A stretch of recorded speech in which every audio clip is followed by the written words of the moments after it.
Go live. Okay. Hello, we are live. This is Levels Without Limits. My name is Amanda Marino, and I am your host. I am the owner of Next Level Behavioral it's a new name, Next Level Wellness and Behavioral Health, and also AmandaMarinoSpeaks.com. And I have a special guest today named Jaime. Jaime and I have been like strangers in the night and have crossed paths so many times that when we finally got on a phone call and we just like vibed so well. My first introduction to you, Jaime, was when you were working for another organization and there was the gratitude breakfast. Mm-hmm. And at the time I was like 2016, I believe, ish. And I got an award for, I forget what it was, but it was for my nonprofit. So it was like, I was, honored. And you were like, how do I get you to come work for me?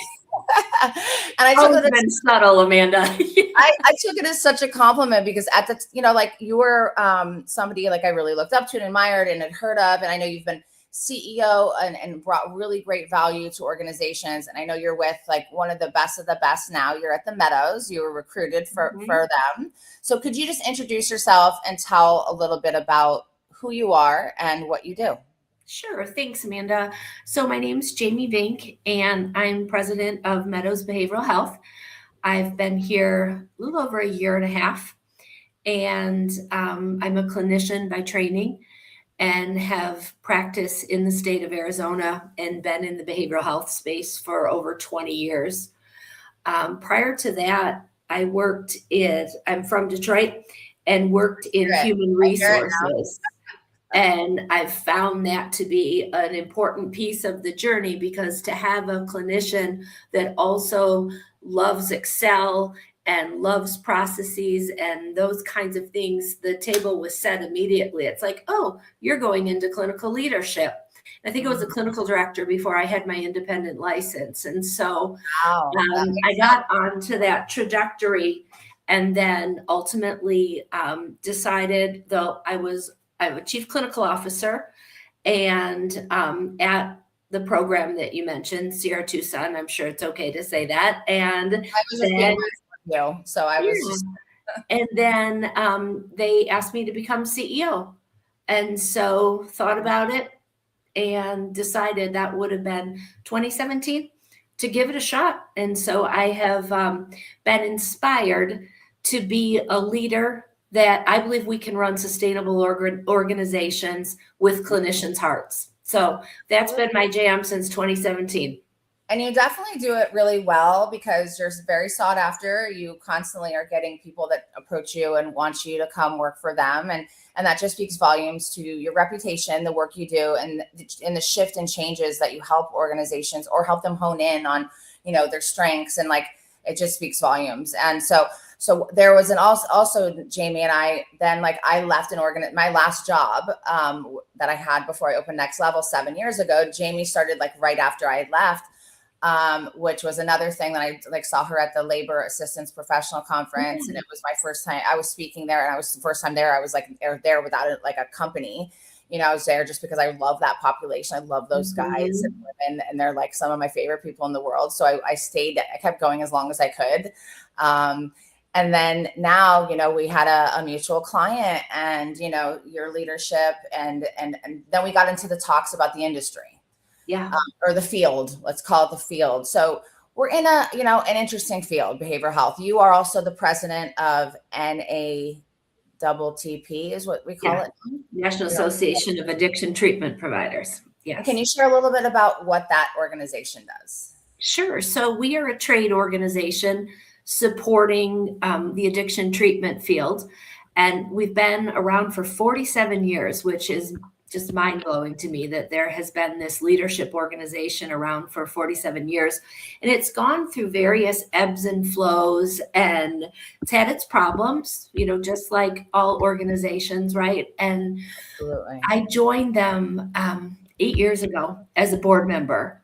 And what we've done in the past 8 years is we have really expanded the organization to work on ethics.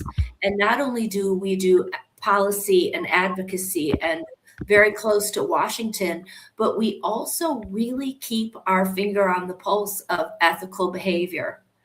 and our members have to go through certain rigorous steps in order to become members. And then we have a vehicle where if someone wants to complain about an NAATP member, we have a group of us that will do everything to review those complaints and to investigate and to come to an understanding of what's ethical and what isn't.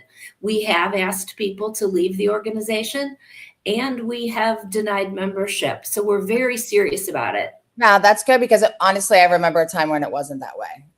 So I would like, that's really, I just put on here that we are open to questions. If you want to give Jaime a hello, if you're here to support her, because I know that a bunch of people reached out to me about coming on to support you, please say hello. Please come with any questions. We're open to all of that. And I will always identify them when in between gaps in space.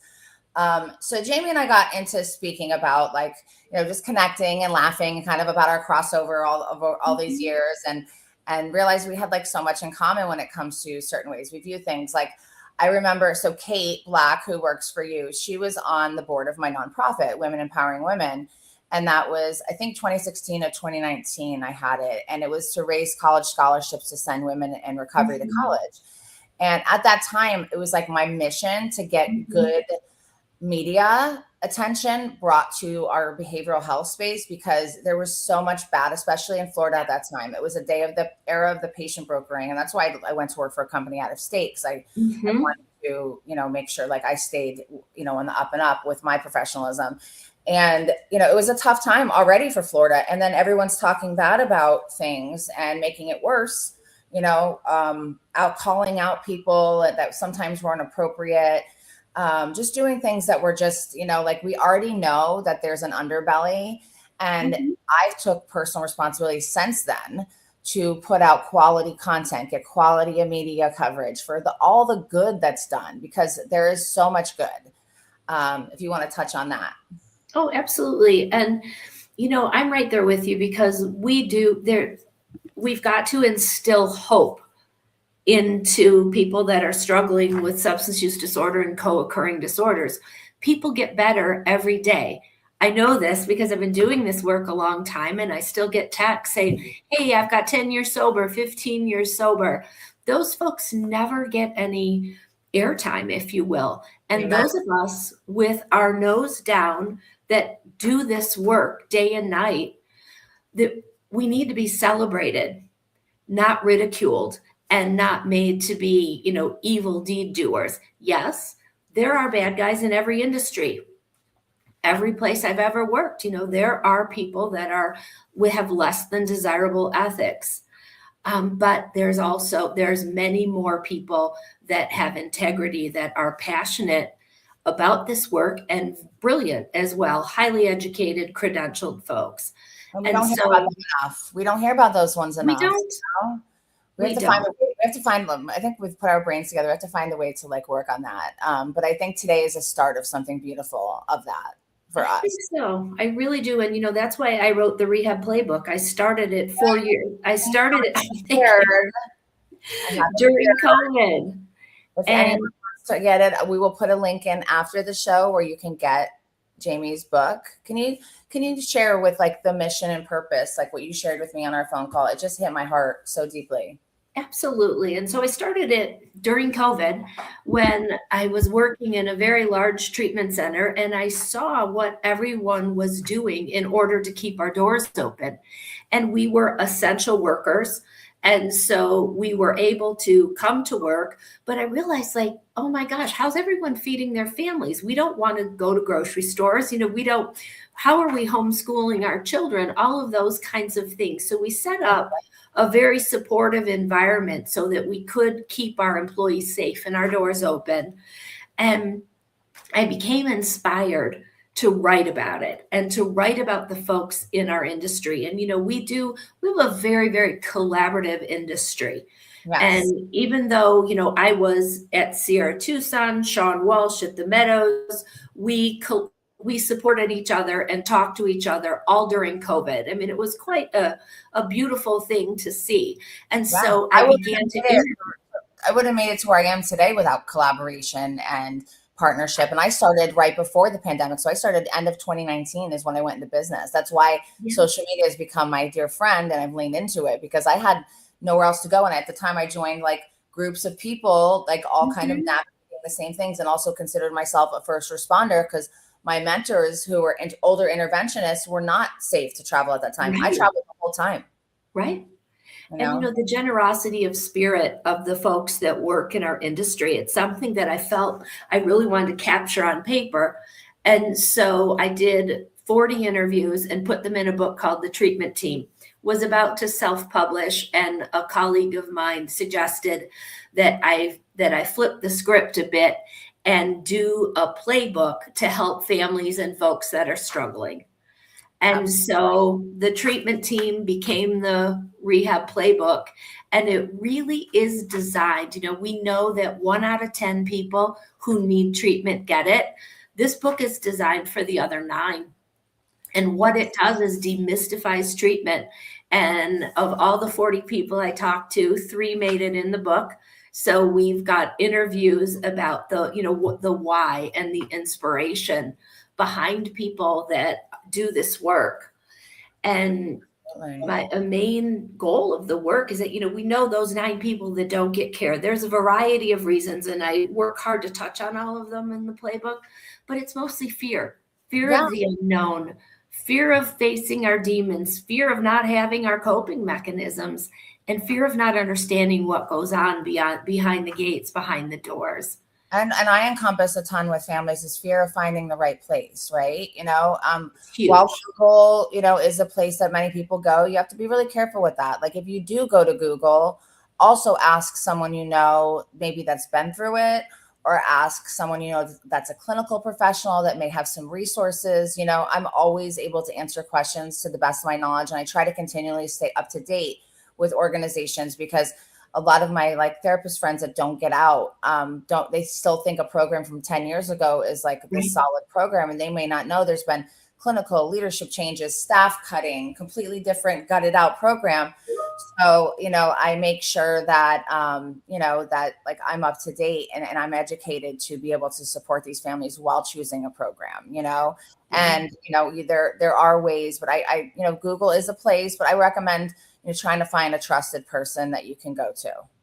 I couldn't agree more. And, I agree with you that oftentimes we get one shot. And that's why it's so important wherever I've worked that admission, the intake process is seamless and beautiful so that people feel as though they're welcome and embraced and that there's hope. And, most of us are wounded healers, and we're in this for a reason, right? And not so to come here, but we didn't wake up and say, hey, this is what I want to do when I grow up. Exactly. That's why I always ask people's why. Because if someone doesn't have a personal story, sometimes it's personal, like to them, like actually they're sometimes it's a family member, sometimes it's a loved one, a friend, or whatever, that something inspired inside of them. Because you have to be a very special, thick-skinned, loving, compassionate individual to do the work that we do. Absolutely. And these treatment centers are sacred spaces. And so someone walks in the door at the bottom. I mean, this is undoubtedly the worst day of their life. And they face dire consequences. They walk in the door. It's so important that they're treated with dignity and respect and compassion. Absolutely. And so I try very hard in the book to really detail what that looks like so that there's no surprises, because we know someone's teetering on the edge. Maybe they don't really want to be doing this. There's other influences. They're looking for a reason to walk out the door. So let's not give them one, right? So we had Kate say hello. We have Alyssa saying you are amazing. So I just wanted to give you guys thank you for commenting, and please come with the questions. So we have a new resource too. So when you're questioning, putting your loved one, and we used to, everyone that had a semi problem was placed right in rehab. Yes. And you have teams that do assessments. Sometimes people haven't tried therapy, haven't tried psychiatry, haven't tried coaching, haven't tried other things first. So when families come to me, I mean, obviously there's certain situations that it is a slam dunk that they need to go they need residential care.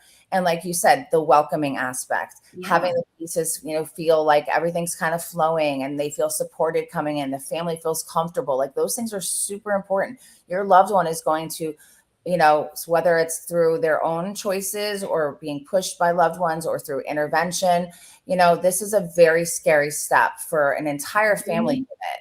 And it is really important to find the best fit for yourself and your family. Mm-hmm. And something that that I think has really been a great development over the past 5 to 7 years is that there used to be a time where it was all or nothing. If someone wasn't willing to go to rehab, then it would be like, oh, they're treatment resistant.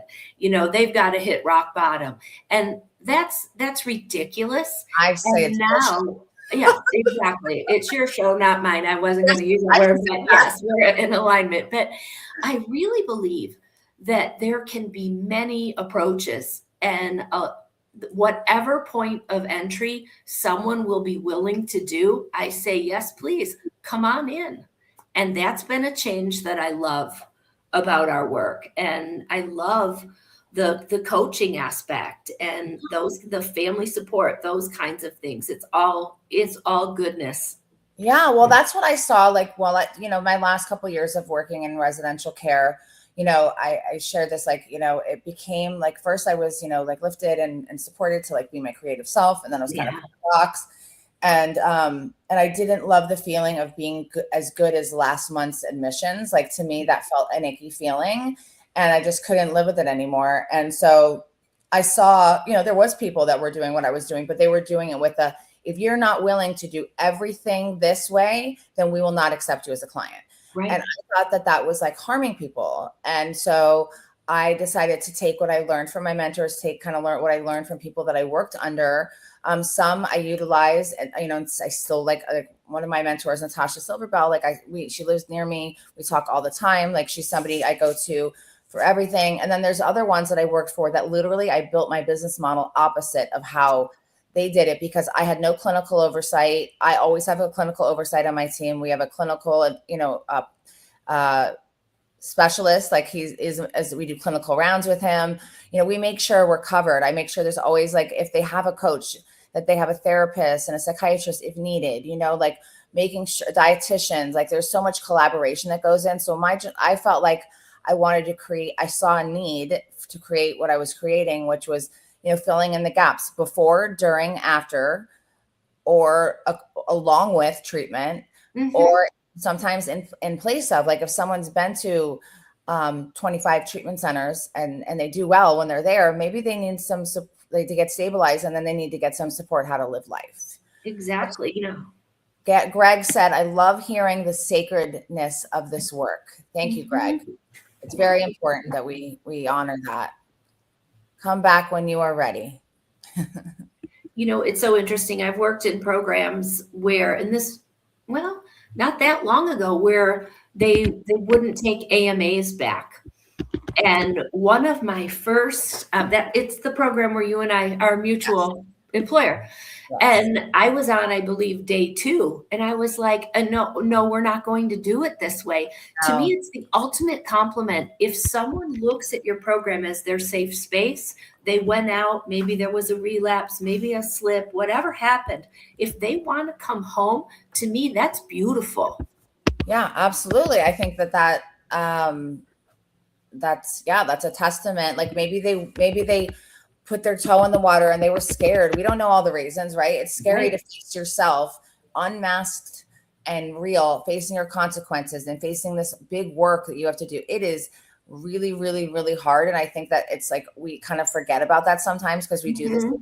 For someone to wake up every day and stay committed to this process, whether in a safe space such as, the Meadows, or, just however they're doing it, it is hard. So say they weren't ready to face that stuff, but then they left and said, you know what? I had it really good there. I really want another opportunity. And I feel like I'm ready now that I've had a taste of, of what it can be like, getting better. Mm-hmm. Yeah, absolutely. And to me, that's the goal of a program, is to create that container, that safe space where when they're not able to thrive outside of those doors, or, you know, in an IOP or in with coaches or folks like you guys, then there's a safe space for them to wrap around and then prepare them for that next step. Yeah, I love, like, it's like a blessing when it's not like I'm very, it's very rare, but once in a while I'm someone's first phone call, because I'm pretty Yeah. open in myself on social media. So sometimes people DM me and I'm their first connection to this world of helping a loved one or getting, and like, you know, getting to work with the family and help the family understand and educate, and then getting to work with the individual. And we don't, you know, have it in a punitive way, a very open. If they're willing to do one thing and maybe they're not ready to do the other, we will work with them. Like if someone calls me and says, you know, I'm curious about my relationship with alcohol, I don't know, like if I want to stop drinking, like I will not turn them away. Like that's something we have to work with, right? And let them figure it out for themselves. If it's not unsafe, of course. Like I'm talking like, you know, someone that just is questioning, you know. So those used to be things that people I worked for would not touch, Right. because they weren't fully ready to commit to this, you know, whatever 6-month commitment with doing this, and this. And while I do hold people accountable, I do like to meet people where they are. And if we have a piece of a little like speck to get in, like we can harness that and we can help change people's lives, you know? So yeah, I think there's a big need for the residential piece. And I think there's a big need for the work that we do.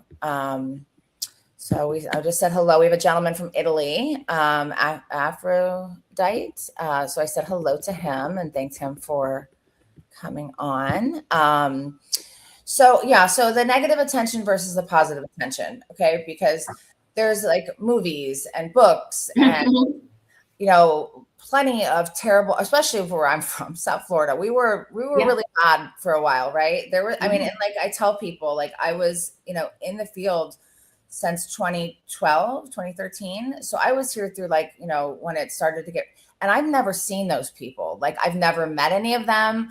I've never heard of any of them. So they weren't like people that were coming to CEU events or participating in like they were hiding. They were like hiding cockroaches. So I had to also make that clear to people. Like those are not the professionals that like I surround myself with. Like I've never met someone. I mean, there were some that came out like down the road that I was like, I didn't know. So there were some, you know, in the closets, but most of them didn't come around. Like the Kenny Chapman story, like that was like a big one here in South Florida. No one ever knew about that program or about him or any of that. You know, that was like its own entity. So, you know, honing in on focusing on the good, right? And also acknowledging, yeah, there are some terrible things, but you talk to medical professionals, you go to any kind of software companies, like any of these companies, there is the good, the bad, the ugly, and the problematic and the positive. But there's, like you said, there's so many miracles that we're blessed to see. And like, oh, I got married, I had a baby, you know, someone I had Marchman acted, which, you know, in Florida is a court order, did her intervention, and, you know, and then now she's married and has a kid and is thriving. And like, you know, she got trained in intervention, and just like seeing like miracles like that, like is like one of my whys, you know? Absolutely. It feeds our soul. Positive.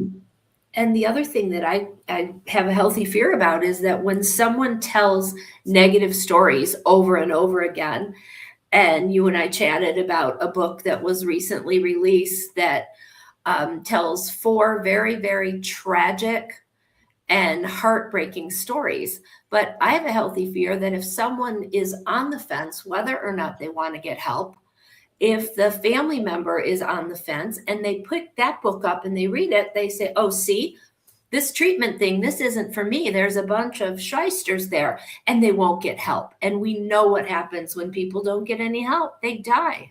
Yes. I mean, so few. That's why, like, I also have the mentality, like, there is no like competition, because there's such a small amount of percentage of people that need help actually reach out for help, you know?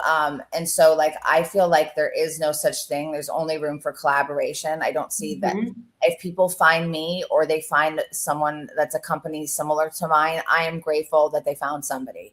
Absolutely. I will always be very transparent with clients if we think that they're appropriate fit or if we should refer them to someone else. Like those are just things. And when you do the right thing and you put client care and what's appropriate first, you will always be abundant. So there's no fear of abundance. But yeah, if someone did pick up that book versus picking up your book, that's a fear factor. I mean, I can't think of how many clients I've worked with over time that say, oh, that's a scam. It's a scam industry. People just want money. And that's not the case for the right people. I mean, for anyone that is in my circle of being in this thing for, 15 years, like, are pure good people that are doing this for the right reasons. And that's why most of my referrals are from psychiatrists and therapists and attorneys, because like, we're trying to do good in the world here. We're not trying to like flash it around and things like that. And I did make a conscious decision to stop going to behavioral health conferences because I want to spend that time. And it's not because I'm like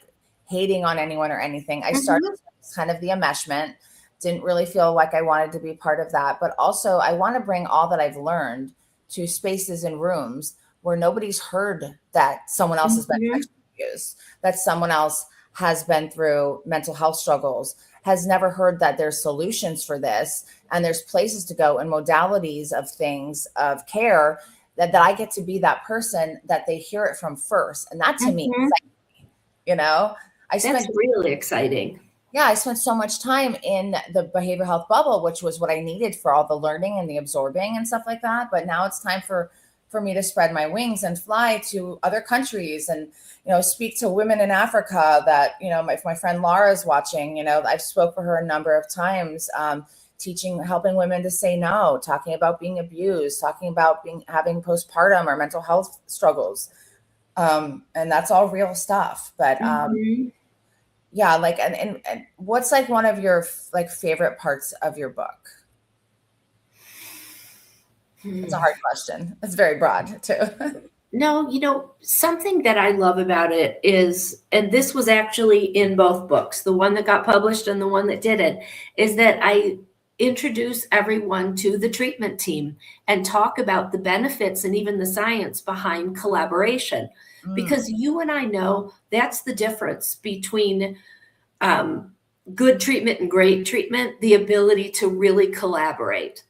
And communicate. Communicate. Because communication, I've noticed, is not a lot of people's forte. And my background at the Breakers, I worked there for 4 years. So that like really helped me with my customer service skills. And I don't think that's a common thing too. It's getting better as a whole.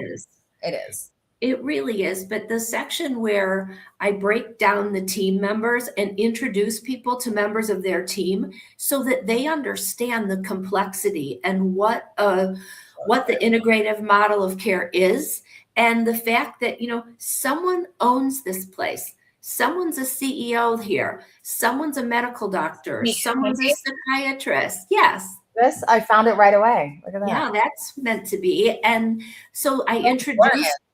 Pardon? That's so important to have, and for them to really understand. And then I give them questions to ask. So if you're looking for treatment, call and talk. And if they won't or can't answer these questions, then you're in the wrong place. The other thing, and we entitled this Heroes and Villains. I give examples of what a good guy and bad guy look like in each of the roles.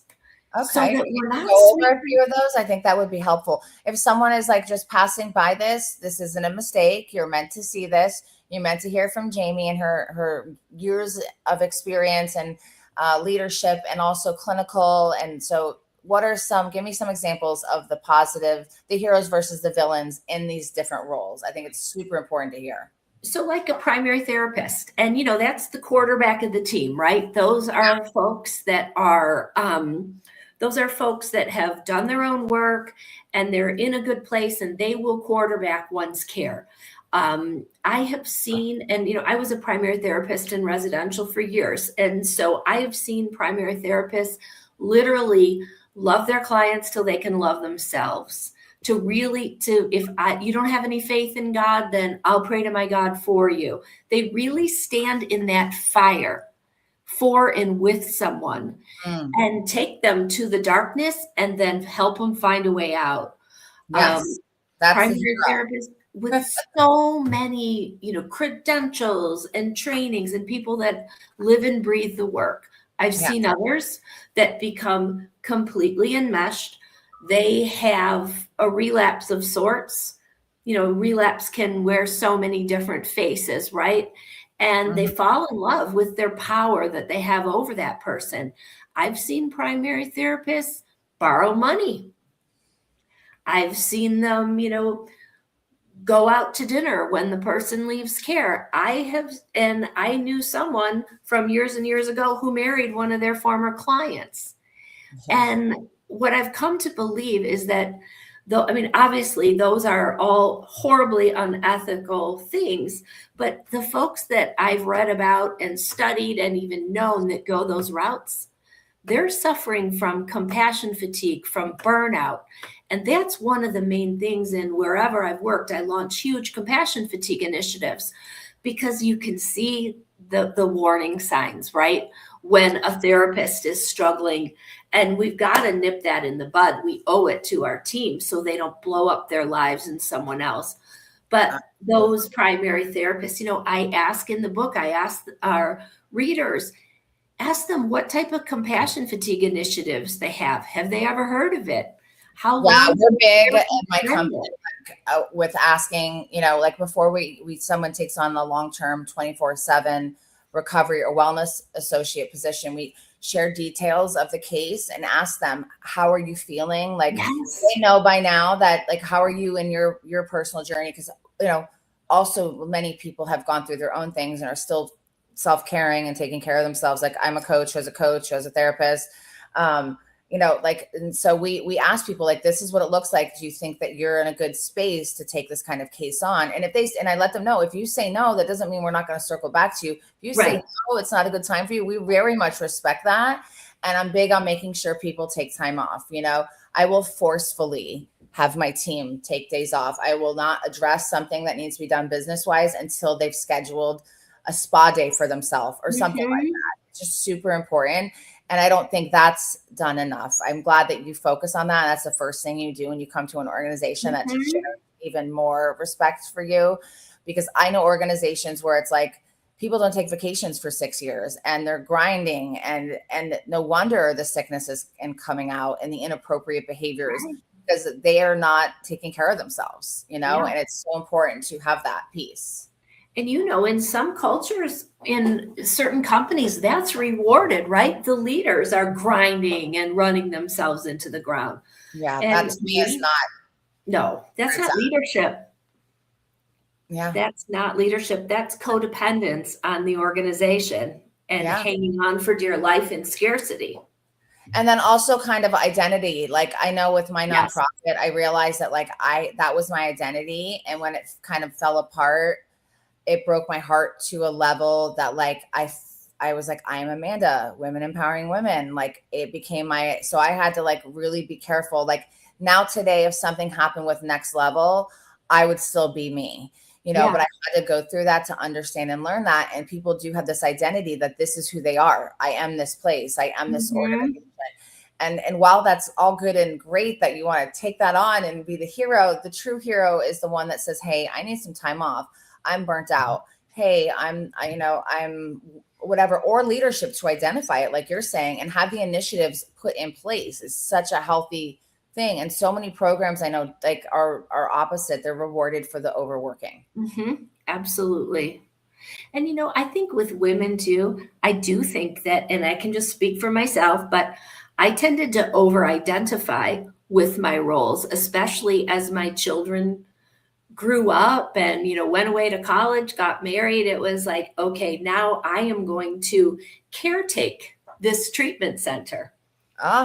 And I used to say one of them became my fourth child.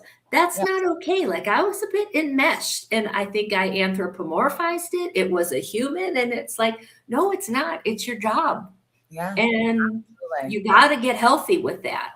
Yeah, I definitely have some, areas I've worked on with codependence of my team. I have, my mom used to call me, if she's watching, a mothera from being a young age. Before I was even a mother, I mothered everybody. And I tend to do that. I will mother people, and people don't need that. That's not healthy leadership, to a certain extent, to have that compassion of a mother's heart. Yes. But I don't need to mother everyone, Right. Because I feel like I know when I get to mothering, that's about me, not really about supporting them. It's like, I need to fill that part of my cup again. And I'm like, Yeah. And back to the kind of like the villains and the and the heroes. So like most clinical directors I know are generally great leaders, have healthy boundaries, are really, mentoring their, especially if someone's an intern or getting their license, are doing that in a beautiful way, right? Where they have it structured, they have the healthy boundaries. But I have heard of a few things recently that kind of, were more of on the villain side. One where a clinical director was taking their client's medication. Their interns' medication, not their clients. So this is like going on in a facility, right? And then also finding out that there's, someone who is consistently, hooking up with and seducing interns, and it's happening over and over and over for many years. And it's like, those things happen too. And that's disappointing. And it's like up to the organizational leadership, right, to be identifying with those things, and that, it's not, those things are not okay. Most of them those are true stories I've heard in over a decade, so most clinical leaders are there because like you were, because they have this natural ability to lead. They can teach, they can help people learn the ethics, the proper way to do things, the boundaries. And generally that's what we see. So I just wanted to touch on that, see if you had anything to say about that. Yeah. I mean, throughout the years, I've had some experiences with clinical directors similar to that. And again, I would go back to it's rare. Most are the most devoted and, brilliant people I've met. But, I feel like there's an expiration date on it. I don't know that someone can really do that, a residential clinical director for 10 years without it taking its toll. Absolutely. And so I feel like that's up to us as industry leaders and facility leaders to really watch it and to transition people out of roles before it becomes a crisis like that. Absolutely. And having that open communication and the education like you're providing your teams with, like, what is okay and what's not. And, and while we know certain things are okay or not, we, people can tell themselves lies and manufacture whatever nonsense they want in their head as human beings that, oh yeah, well, this is, nobody will know, or whatever the case may be. So it is important for leadership. Like, I can identify on my team when someone needs a break or someone needs some extra support. I've sent people, like when someone does a long-term case for us, they have access to free therapy and coaching from us. Wonderful. So we will cover their therapy if they have their own therapist. If they don't, they can see somebody that we have partnered with many times. And then they get free coaching support from us. And then we communicate every single day with them, check in on them to see how they're doing, not just how the client's doing. Because if we have staff that is mentally strong and healthy and feeling supported, that means we're going to give the best care to our clients. So while we're client focused, we're also team focused, because if you're team focused and your team is well taken care of and is healthy, then they're going to be the best they can be, right? Absolutely. So Marnie is a very old friend of mine. Marnie and I have had some heydays together, and are both on the other side of the rainbow today. Hello, Marnie. I love you and I'm proud of you. So I actually live in the area I grew up in. So I born and raised in South Florida. So I can randomly see someone at the gym or anywhere that, like, maybe I went to summer camp with. So it's for the first year when I changed my life in 2007, I didn't see one person I knew anywhere for a year, which was really odd, because I would see somebody, I was like the person, like I would see someone I knew everywhere I went. Oh, and then she said, I miss you, my friend. Well, we have to catch up. We definitely have to catch up. But Jamie has some great information, in case anyone that needs help. Like all of this stuff, I recommend getting her book. I'm going to keep showing it because I remembered to actually bring it down for the live, which is like, I can't believe I did. So yeah, anyone that's seeking help, like that's just such a great place to go, or reach out to one of us in our DMs. Jamie's putting out great stuff as far as content wise, and involved in, some of the organs. So you need to tell me a little bit about if you want to speak to any more of the roles, or do you want to move on to something else? I just want to touch briefly on the roles in terms of the team And yes, we talked about primary therapists and clinical directors, those folks. But I think it's also important, and this is primarily pertains to residential, but folks like the chef, the cook, the housekeepers, they all play a huge role. And I talk about each one of those roles and then give an example of how meaningful they are. In one of our interviews, Dr. Carderas, he talks about how in one of his many treatments as a patient, it was really the chef that got through to him. And so those things and the beauty and the wisdom behind all the folks that choose to work in a treatment center, I think becomes part of that sacred fabric and really makes a place special. And so to ask, what's your turnover in those key roles, to really understand, does this place value the folks that really hold it all together? We just had someone retire from the Meadows, part of the groundskeeping crew. He'd been here for 40 years. Think about it. Beautiful. And imagine how many people he's helped, because that's another thing is like, so the therapists, the leadership staff, the admission staff, the aftercare, case management, they spend, the time is quality, but they spend very minimal time compared to the people that are like on the ground. The behavioral health technicians spend the most time with the people, and also making sure you're hiring trained behavioral technicians that are well equipped and share that information that they gather with the clinical team or the chefs or the people serving the food. At the program in South Africa, the Freeman House, chefs are part of like the family there, and their mother had been the chef for the owner's family in the past. So it's like this beautiful thing. I definitely should connect you with them in case someone wants to go abroad. They're fantastic. Love to meet them. Yeah, very, very well run. The owner picks up people from the airport, like things you just don't hear. Yeah, but not anymore. Having that you in your role, like identifying, the importance of that. Like I used to always say hello to the man that did the garbage, like took care of the trash on the ground at the breakers, and have long conversations with him, because I think that many people didn't. And he had such an important role, and he was such a joy and such a light, and every role is equally important in this ecosystem that brings this umbrella of support and care in this safe bubble of treatment, Absolutely. We become the family, right? In the service of the patient. Yeah. And so it's important what we model. Yeah, absolutely. Absolutely. So I wanted to touch on like what's new, what's going on at the Meadows. If you can share some of those things. I think that Meadows has been around a long time. We know it's a great trauma program. Pia Melody has a massive reputation. Many of the clinicians I'm friends with down here, trained under her.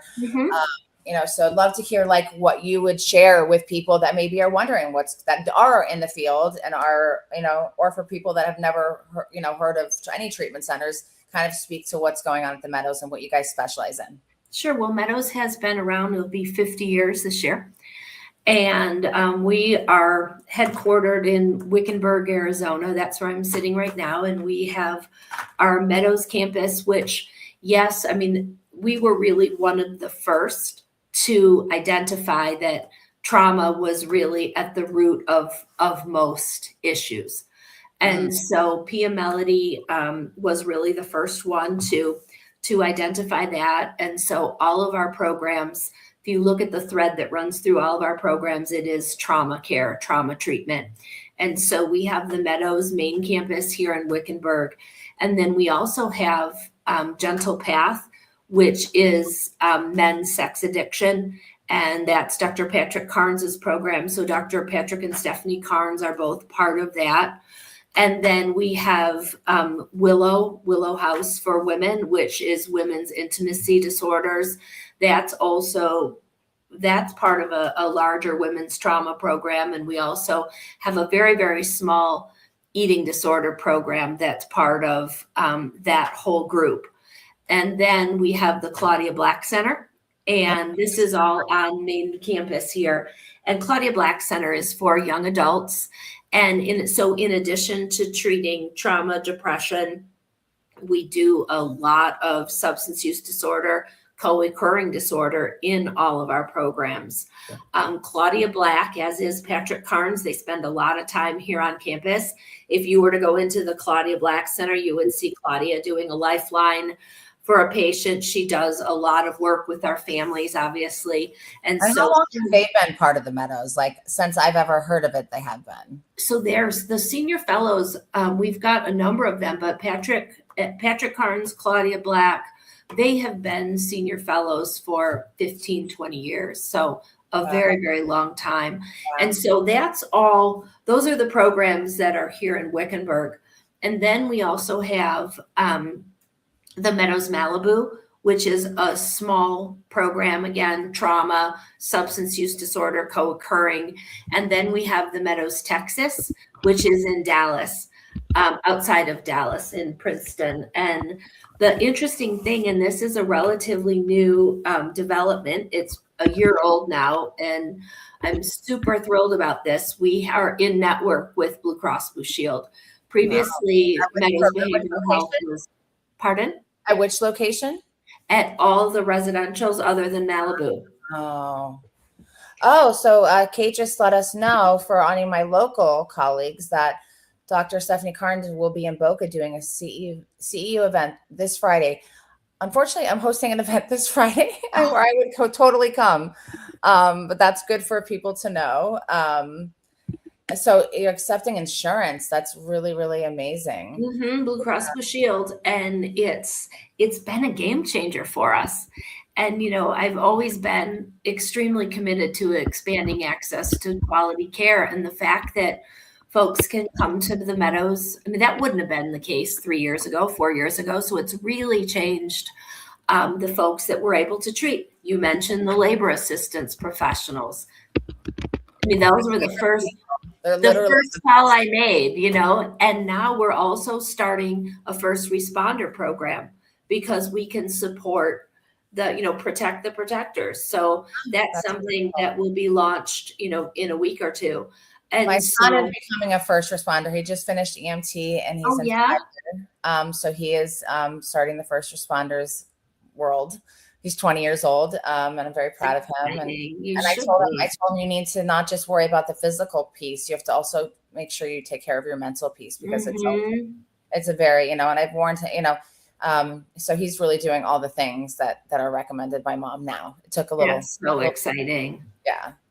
And then we have a men's, I'm just typing this in, the men's program that you have is specialized in sex addiction. Okay. That's really, we treat co-occurring disorders. Okay. And sex addiction. Would that include like online pornography too? Absolutely. Yeah. Because I did that show, Digital Addiction, that included, it had such a broad thing. It had social media, gaming, gambling, online porn, and shopping. Yeah. And if it came out now, I think it only made it one season. If it came out now, I think it would take off. But the timing of it was a little early before America was not willing to digest that we really have a problem with that. I think you're spot on. Yeah. And I don't think right now that people are fully on board with how serious the problem is with pornography.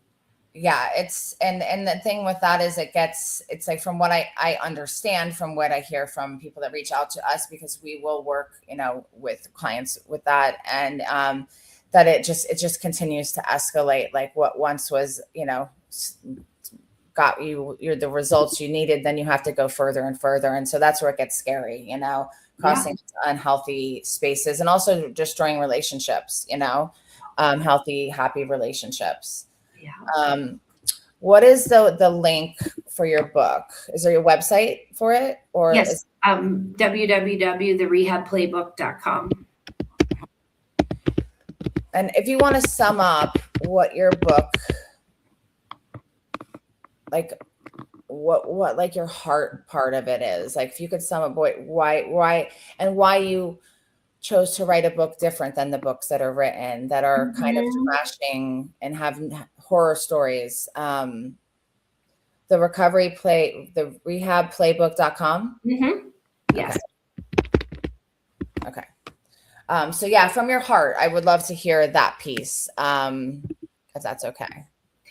I've long thought that if someone could see treatment the way that we see it from the inside out, then it wouldn't be so scary and they would have hope. And so I would say the installation of hope for the other 9 people that won't get care.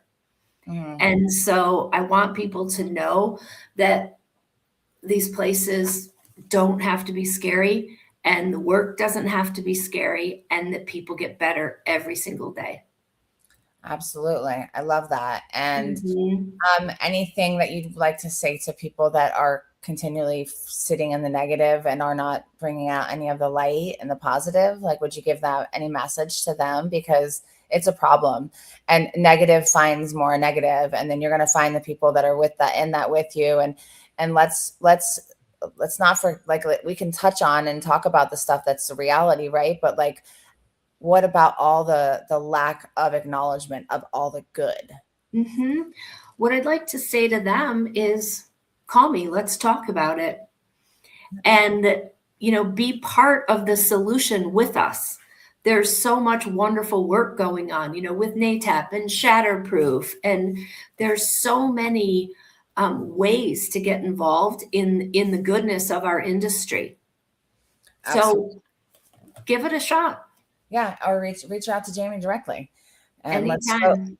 Listen, we've heard enough bad things. We've heard and like there's so much good going on, especially like Florida's now become an example. Like, Yeah. Dave Ehrenberg, our state attorney, for a while was traveling to other states and doing education on how we got Florida together and how we got the laws and like all the things that we were doing. So that was like fantastic that we were once the worst and now we're probably one of the safest, which is mind-boggling, right? And so anything can have a turnaround. And yes, it was a problem, but it's not a problem here anymore. And it's every industry has their things, their ups or downs, but generally, like, I mean, I'm very picky with who I allow in my arena today. And like, I'm so grateful that you're in it now. And I right away heard from Zena to letting me know that she was going to share this on the NAATP page, and was really excited about that. And like the fact that you're involved in, aren't you the president? The board chair, yeah. Board chair. Okay, so you're the first female board chair too, correct? Mm-hmm. Okay, this was a OG men's club for a long time. And the fact that, Zena has been doing what she's doing with the cultural piece. Like when she came back, I talked to her the whole time she was living in Thailand.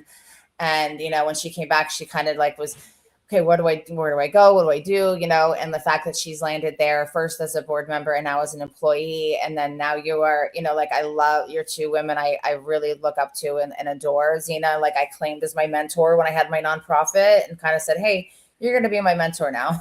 And she helped me walk through some of those dark times with my nonprofit and things like that. So I have a lot of love for Mrs. Zena Rodriguez. She's wonderful. She is. She's a real deal. She doesn't take any shit, and she has a pure heart and wants to make a difference. And you do too. And I acknowledge that. And I really appreciate that. Thank you. Thank you. It's been fun reconnecting. Oh, hold on. Sarah from my team has a client. Hey, beautiful ladies. Can you share a positive story that always sticks with you regarding a client or an employee? That's a great question. Oh my gosh, I've got so many that are in my mind right now. Like any positive story from with a staff member or a client? I would say that with a team member, I've had the honor of doing clinical supervision for a number of years.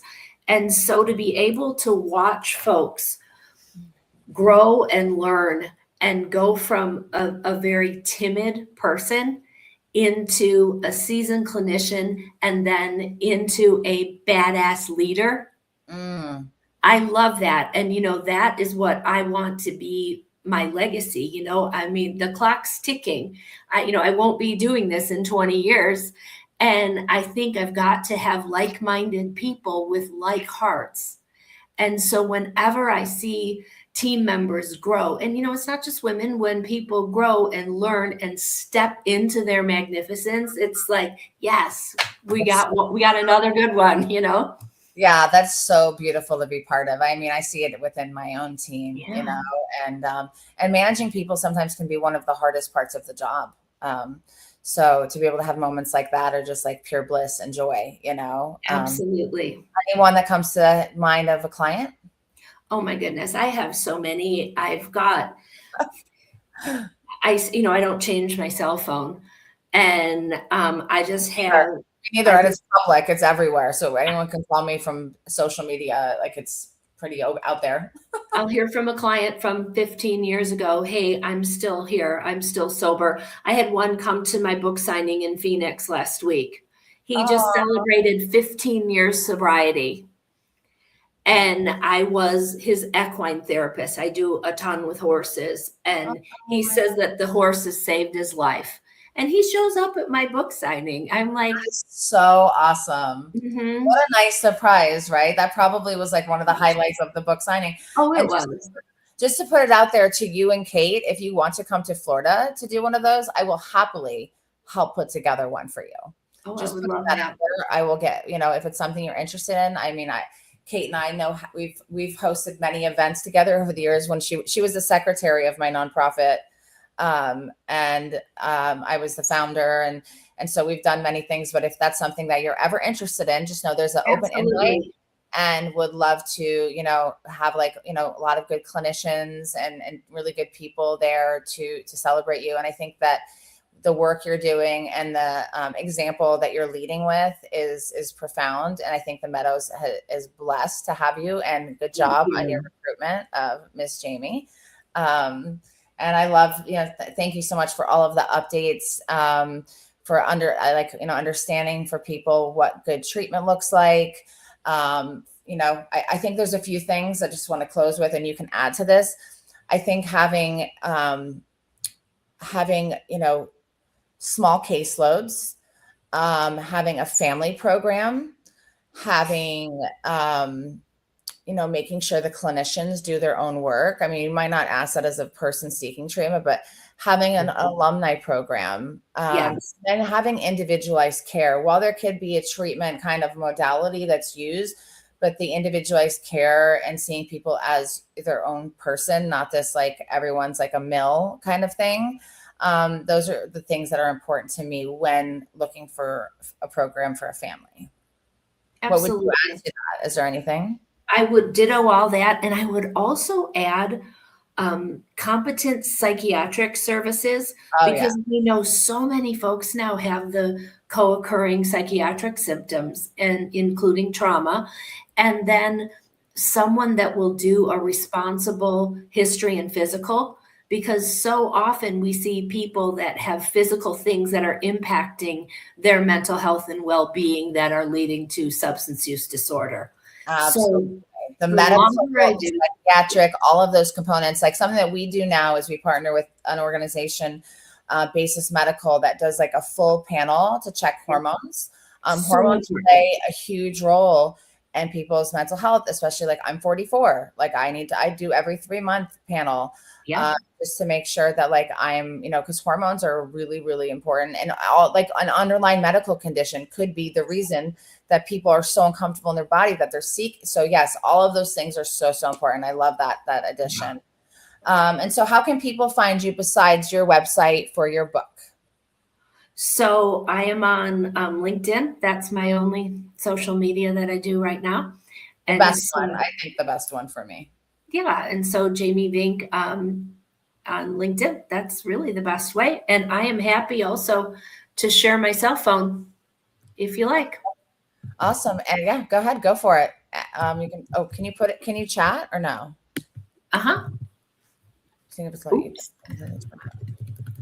Always happy to chat. Yeah, and then also if you have questions about the Meadows, Kate Black is on here as well. She can answer questions. Jaime can answer questions. I don't see your number because it didn't show up on my. Let me see. What, you want me to type it in? Sure, go ahead. I put it in the one chat I have access to. So. Okay, it didn't come up. Private. It's probably to me.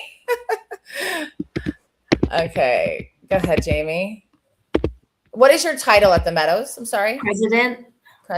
And God, you're Madam President. president of the board and president of the organization. Yeah.